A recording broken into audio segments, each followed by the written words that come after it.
যেসব ডেলিভারি বয়ের সার্ভিস এরিয়ার মধ্যে কোনো কনজিউমার পড়ছে না, কিন্তু যখন ডেলিভারি করতে বেরিয়েছো ভ্যানটা নিয়ে বা যাই হোক মানে ডেলিভারি যখন করতে বেরোচ্ছো, তো কোনো কাস্টমার গ্যাস চাইছে, বুকিং করেছে, ইনস্ট্যান্ট বুকিং করেছে, তোমার থেকে গ্যাস নিতে চাই, কিন্তু তুমি তাকে কিভাবে মালটা দেবে, কিভাবে ডেলিভারিটা দেখাবে, সেটা আমি তোমাদেরকে এখন দেখাবো।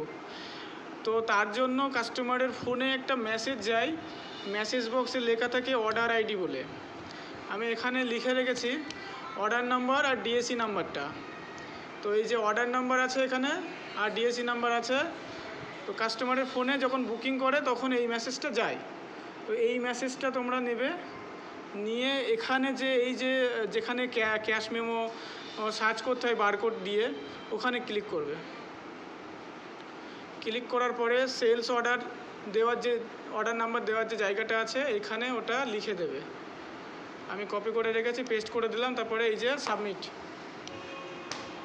সাবমিট করার পরে এই যে কনফার্ম ডেলিভারি ডিএসি, তারপরে ডিএসিটা ওখান থেকে দেখে নিলাম 9737 ডান করলাম।